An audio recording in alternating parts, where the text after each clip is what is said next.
मार्गशीर्ष महीने में 21 दिनों तक चलने वाला माँ अन्नपूर्णा का व्रत बहुत ही चमत्कारी है। और इस व्रत को लोग अन्नपूर्णा माँ का धन्यवाद करने के लिए, उनकी कृपा पाने के लिए भी रखते हैं। माँ अन्नपूर्णा की पूजा करने से और इस दिन व्रत रखने से हर प्रकार के सुख और धन धान्य की प्राप्ति होती है। घर में कभी भी अन्न और धन की कमी नहीं रहती।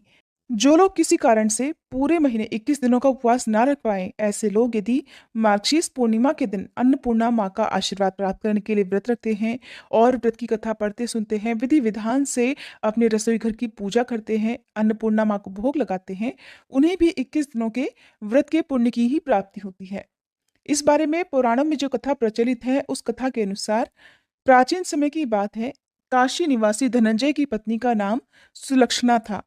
वैसे तो उन्हें सारे सुख प्राप्त थे, केवल गरीबी ही उनके दुख का कारण थी और ये दुख उन्हें हर समय सताता रहता था। एक दिन सुलक्षणा ने अपने पति से कहा, स्वामी, आप कुछ उद्यम करो तो काम चले। इस प्रकार बैठे बैठे कैसे काम चलेगा? सुलक्षणा की बात धनंजय के मन में बैठ गई और उसी दिन वह भगवान शंकर जी को प्रसन्न करने के लिए बैठ गया और कहने लगा, हे देवाधिदेव विश्वेश्वर, मुझे पूजा पाठ कुछ भी नहीं आता है। मैं तो केवल आपके भरोसे बैठा हूँ। ऐसा कहकर विनती करते हुए वह 2 दिन तक भूखा प्यासा बैठा रहा। ये देखकर भगवान शंकर जी ने उसके कान में अन्नपूर्णा, अन्नपूर्णा, अन्नपूर्णा इस प्रकार 3 बार कहा। ये कौन क्या कह के चला गया? अब धनंजय इसी सोच में पड़ गया। फिर वह मंदिर में जितने भी ब्राह्मण लोग आया करते, भक्तजन आया करते, उन सभी से पूछने लगा कि पंडित जी, ये अन्नपूर्णा कौन है? ब्राह्मणों ने कहा कि तू अन्न छोड़कर बैठा है, तो इसलिए तुझे हर समय केवल अन्न की बात ही सूझती है। जा, घर जाकर भोजन ग्रहण कर। अब धनंजय घर गया, अपनी पत्नी से सारी बात उसने बताई।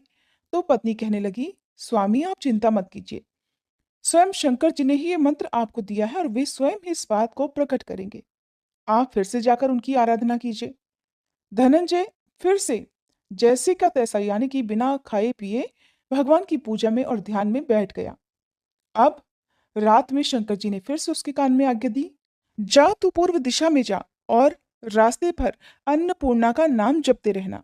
इस प्रकार धनंजय अन्नपूर्णा माँ का नाम जपता जाता, रास्ते में फल खाता, झरनों का मीठा पानी पीता। इस प्रकार जाने कितने ही दिनों तक वह लगातार चलता गया।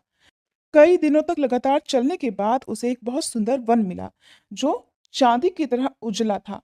इस प्रकार उसी वन में एक सरोवर भी था, जिसके किनारे जाने कितनी ही सुंदर अप्सराएं झुंड बनाए हुए बैठी थी। उनमें से एक कथा कहती थी और सब माँ अन्नपूर्णा, माँ अन्नपूर्णा, माँ अन्नपूर्णा इस प्रकार बार बार कहा करती। वह अगहन महीने की उजियारी रात थी और उसी दिन से ही व्रत का प्रारंभ था। जिस शब्द की खोज करने वह निकला था, धनंजय को उसे वही शब्द वहां भी सुनने को मिला। अब धनंजय ने हिम्मत जुटाकर उन सभी देवियों के पास जाकर पूछा कि हे देवियों, ये आप क्या कर रही हैं? तब उन सब ने कहा, हम माँ अन्नपूर्णा का व्रत करती हैं। तब धनंजय ने पूछा कि इस व्रत को करने से क्या मिलता है? इस पूजा का विधान क्या है? क्या किसी और ने भी इस व्रत को किया है? इस व्रत को कब किया जाता है? कैसे किया जाता है? इसकी विधि क्या है? कृपया आप सभी मुझसे भी बताइए। तब वे कहने लगी कि इस व्रत को सब कोई कर सकता है। 21 दिन तक के लिए 21 गांठ का सूत लेना चाहिए। अगर 21 दिन व्रत ना कर पाए तो केवल एक दिन भी उपवास कर सकते हैं। अगर एक दिन का उपवास करना भी संभव ना हो तो पूर्णिमा के दिन केवल कथा सुनकर प्रसाद ही ग्रहण कर लेना चाहिए। कथा सुनने से पहले कुछ भी ग्रहण ना करें, निराहार रहकर कथा कहें। कथा सुनने वाला अगर कोई भी ना मिले, अपने सामने पीपल के पत्तों को रखकर या सुपारी या फिर ग्वार पाठे के वृक्ष के सामने बैठकर या दीपक जलाकर या फिर सूर्य, गाय या तुलसी जी या महादेव जी को बिना कथाए सुनाए मुख में दाना ना डाले। अगर भूल से कुछ मुंह में चला भी जाए तो फिर एक दिन का उपवास फिर से करें। व्रत के दिन क्रोध ना करें, झूठ ना बोले। धनंजय बोला, इस व्रत को करने से मुझे क्या मिलेगा? तब वे देवियां कहने लगी कि इसको करने से अंधों को आंखें मिल जाती हैं, लूलों को हाथ मिल जाते हैं, निर्धन के घर धन के भंडार भर जाते हैं, बांझन को संतान मिल जाती है, मूर्ख को विद्या मिल जाती है, और जो भी जिस भी कामना से इस व्रत को करता है, माँ अन्नपूर्णा उसकी सब इच्छाएं पूर्ण करती हैं। तब धनंजय कहने लगा कि बहनों, मेरे पास भी धन नहीं है, विद्या नहीं है, कुछ भी तो नहीं है। मैं तो दुखिया ब्राह्मण हूँ। क्या मुझे इस व्रत का डोरा दोगी? तो देवियाँ कहने लगी, हाँ भाई, तेरा कल्याण हो, हम तुझे डोरा देंगे। ले इस व्रत का डोरा ले। फिर धनंजय ने वह डोरा लेकर व्रत पूर्ण किया। जब व्रत पूरा हुआ, तब सरोवर में से 21 खंड की सोने की सीढ़ी हीरे मोती जड़ी हुई प्रकट हुई। धनंजय जय अन्नपूर्णा कहता हुआ जाता था। इस प्रकार जाने कितनी ही सीढ़ियां वह नीचे उतर गया। जब नीचे उतरा तो उसने देखा कि करोड़ों सूर्य से प्रकाशमान मां अन्नपूर्णा का मंदिर है। उसके सामने सोने के सिंहासन पर मां अन्नपूर्णा विराजमान है। सामने भिक्षा के लिए शंकर भगवान खड़े हुए हैं। देवांगनाएं चंवर डुला रही हैं। कितने ही हथियार बांधकर पहरा दे रही हैं। धनंजय दौड़कर मां अन्नपूर्णा के चरणों में गिर गया। देवी उसके मन का दुख जान गई। धनंजय कहने लगा, मां, आप तो अंतर्यामिनी हो, आपको अपनी दशा क्या बताऊं। मां कहने लगी, तूने मेरा व्रत किया है, जा, संसार तेरा सम्मान करेगा। तब मां अन्नपूर्णा ने धनंजय की जिह्वा पर बीज मंत्र लिख दिया। अब तो उसके रोम रोम में विद्या प्रकट हो गई। इतने में ही धनंजय ने देखा कि वो तो अपने घर के सामने खड़ा है। अब वह घर आ गया। मां अन्नपूर्णा का वरदान अपने साथ लेकर आया। अपनी पत्नी से उसने सारी बात कही। मां अन्नपूर्णा की कृपा से उसके घर में सुख और संपत्ति का धन का भंडार भर गया। छोटा सा घर बहुत बड़ा गिना जाने लगा। जैसे शहद के छत्ते में सैकड़ों मधुमक्खियां जमा होती हैं, उसी प्रकार अनेक सगे संबंधी घर आ आकर उसकी तारीफें करने लगे। कहने लगे, इतना धन और इतना बड़ा घर, सुंदर संतान नहीं तो इस कमाई का कौन भोग करेगा। सुलक्षणा की कोई संतान तो है नहीं, इसलिए तुम दूसरा विवाह कर लो। मन ना होते हुए भी धनंजय को दूसरा विवाह करना पड़ा और सती सुलक्षणा को सौतन का दुख उठाना पड़ा। इस प्रकार दिन बीतते गए। फिर अगले साल अगहन का महीना आया। सुलक्षणा ने अपने नए बंधन से बंधे हुए पति से कहलवाया कि हम इस व्रत के प्रभाव से ही सुखी हुए हैं, इसलिए किसी भी प्रकार इस व्रत को छोड़ना नहीं चाहिए। ये मां अन्नपूर्णा का ही प्रताप है जो आज हम इतने संपन्न और सुखी हैं। सुलक्षणा की बात सुनकर धनंजय उसके यहाँ आया और व्रत में बैठ गया। नई बहू को इस व्रत की कोई खबर नहीं थी। वो तो धनंजय के आने की राह देख रही थी। दिन बीतते गए और व्रत पूरा होने में केवल 3 दिन ही बाकी थे कि नई बहू को खबर मिली। अब उसके मन में ईर्ष्या की ज्वाला दहकने लगी। सुलक्षणा के घर वो आ गई और उसने आते ही वहां भगदड़ मचा दी। वह गुस्सा करती हुई धनंजय को अपने साथ ले गई। नए घर में धनंजय को थोड़ी देर के लिए नींद आ गई। इसी समय नई बहू ने उसके हाथ में बंधा हुआ सूत तोड़कर आग में फेंक दिया।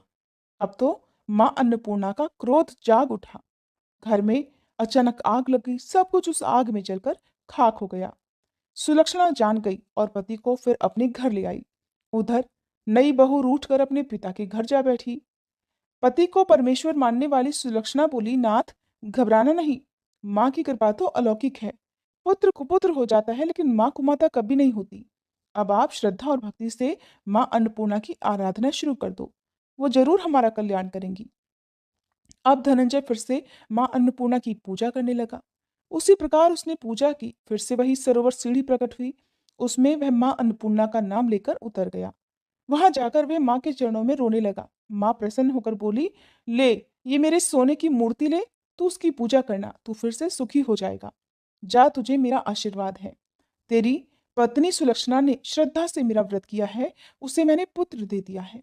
धनंजय ने आंखें खोली तो फिर से अपने आप को घर के आगे पाया। वह अपने घर के अंदर आया। इधर सुलक्षणा को दिन चढ़े। वह गर्भवती हो गई। 9वां महीना पूरा होते ही उसके घर में पुत्र का जन्म हुआ। गांव में आश्चर्य की लहर दौड़ गई। उसके घर में फिर से सुख और संपत्ति का भंडार भर गया। सभी लोग मां अन्नपूर्णा को मानने लगे। इसी प्रकार उसी गांव के निसंतान सेठ ने भी अन्नपूर्णा मां का व्रत किया, जिनके प्रभाव से उसके घर में भी पुत्र हुआ। तब उसने मां अन्नपूर्णा का विशाल मंदिर गांव में बना दिया। उसमें माता जी धूमधाम से पधारी। यज्ञ करवाया गया और धनंजय को उसी मंदिर के आचार्य का पद दे दिया गया। धनंजय को जीविका चलाने के लिए मंदिर की दक्षिणा और रहने के लिए बड़ा सुंदर सा भवन मिल गया। अब धनंजय अपनी पत्नी और अपने पुत्र के साथ वहां आराम से रहने लगा। माता जी की चढ़ावे में भरपूर आमदनी होने लगी। उधर नई बहू के पिता के घर डाका पड़ गया। सब कुछ लुट गया और वे गरीब हो गए। भीख मांगकर पेट भरने लगे। सुलक्षणा ने सुना तो उन्हें बुलावा भेजा। उन्हें अलग घर में रखवा लिया और उनके अन्न और वस्त्र का प्रबंध भी करवा दिया। धनंजय, सुलक्षणा और उसका पुत्र अब मां अन्नपूर्णा की कृपा से बड़े आनंद से रहने लगे।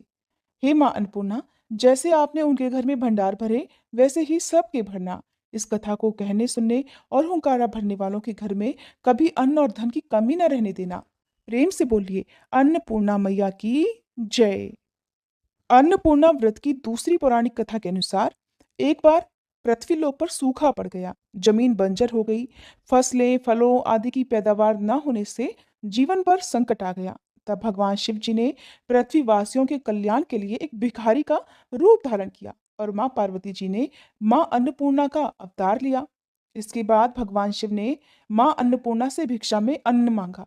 इस अन्न को लेकर भगवान शिव धरती लोक पर गए और सभी प्राणियों में इसे बांट दिया। इसके बाद धरती पर एक बार फिर से धन धान्य हो गया और इसके बाद से ही मार्गशीर्ष मास की पूर्णिमा तिथि को अन्नपूर्णा जयंती मनाई जाने लगी। माँ अन्नपूर्णा की पूजा हमेशा ब्रह्म मुहूर्त में या फिर शाम के समय करनी चाहिए। आप माँ अन्नपूर्णा की पूजा वैसे तो रोज भी कर सकते हैं, लेकिन अगहन महीने के शुक्रवार को खास तौर पर माँ की पूजा की जाती है। माँ को खीर का भोग बहुत प्रिय है और माँ अन्नपूर्णा का विश्वविख्यात मंदिर बनारस में काशी विश्वनाथ जी के मंदिर के बिल्कुल पास में ही है। कहते हैं कि अन्नपूर्णा माँ की पूजा करने से कभी भी घर में अन्न की कमी नहीं रहती, कोई भी व्यक्ति भूखा नहीं सोता। माँ अन्नपूर्णा की पूजा करने से पहले रसोई घर की भी पूजा की जाती है और कथा पढ़ने या सुनने से पहले अपने रसोई घर को साफ करके, किचन को, गैस चूल्हे को साफ करके वहां पर भी एक दीपक लगाना चाहिए। यदि आपके पास माँ अन्नपूर्णा की तस्वीर या मूर्ति ना हो, तो मन में ही माँ अन्नपूर्णा का ध्यान करके उन्हें धन्यवाद देना चाहिए। ध्यान रखें कि पूजा करने से पहले जूठी रसोई नहीं होनी चाहिए। उस समय घर में आप कुछ ना बनाएं। जब आप पूजा कर लें, उसके बाद ही घर में आपको जो भी भोजन आदि है वो तैयार करना चाहिए। इस दिन घर में शुद्ध सात्विक भोजन ही बनना चाहिए। जो लोग 21 दिन का उपवास ना कर पाएं, 21 दिनों तक नियमों का पालन ना कर पाएं, वो केवल मार्गशीर्ष पूर्णिमा के दिन भी इस विधि विधान से माँ की पूजा कर सकते हैं।